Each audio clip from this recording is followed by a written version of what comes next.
took everything that was mine, which turned out to be most of the apartment since I'd paid for the furniture, the TV, the kitchen appliances. Left him with his gaming chair and the mattress he'd brought from his mom's house. He came home to an empty apartment and called me screaming, said I was vindictive and crazy, that I'd regret this when I was 40 and alone, that no one would want a woman who put career first. I hung up and blocked his number, but he wasn't done. My phone started ringing the next morning from a number I didn't recognize. I ignored it. Then another call came from a different number, and another. By the end of the day, I had 7 missed calls from 7 different numbers. The voicemail started coming in. The first one had Ryan crying, saying he was sorry and he just needed to talk to me. The second one called me selfish and said I was throwing away 2 years for money. The third one apologized again and begged me to call him back. The fourth one said I was being childish and immature. They kept alternating like that, back and forth between sorry and angry.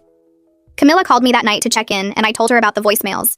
She said to save every single one of them and not delete anything. She said I might need proof later if things got worse. I didn't want to think about things getting worse, but I saved them anyway. Listening to his voice made my stomach hurt and twist up inside. 3 days after I moved out, I was unpacking boxes in my new apartment when the building phone rang. The security guard downstairs told me someone named Ryan was here to see me. My heart started beating fast. I asked how he even knew my address since I'd been careful not to tell him where I was moving. The guard said he didn't know, but should he send him up?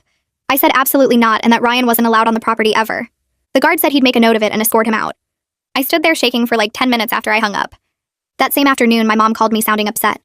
She said Ryan's mother had just called her crying about how I broke her son's heart. Ryan's mom told my mom I ruined his life by being too ambitious and caring more about my career than our relationship. She said Ryan was so sad he could barely get out of bed. My mom said she told her that Ryan broke his own relationship by trying to control my career and make me turn down a promotion I earned. Then my mom warned me that this might get worse before it got better. She said Ryan's family was clearly in denial about his behavior, and they might keep trying to make me the bad guy. I felt tired just thinking about dealing with his whole family on top of everything else. Monday morning came and I started my first day as director of clinical trials.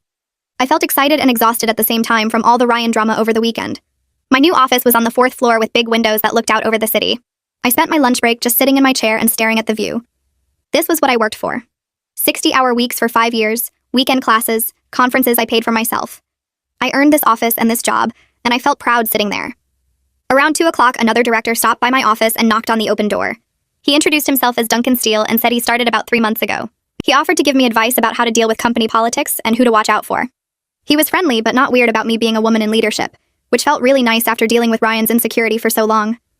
Duncan told me about the different department heads and which ones were helpful versus which ones just like to create problems. We talked for maybe 20 minutes and then he headed back to his own office. The next morning, I checked my work email and found a message from an address I didn't recognize. The email said I stole money from Ryan and destroyed his property when I moved out. It said I was a thief and a liar and people should know what kind of person I really was. My hands were shaking as I read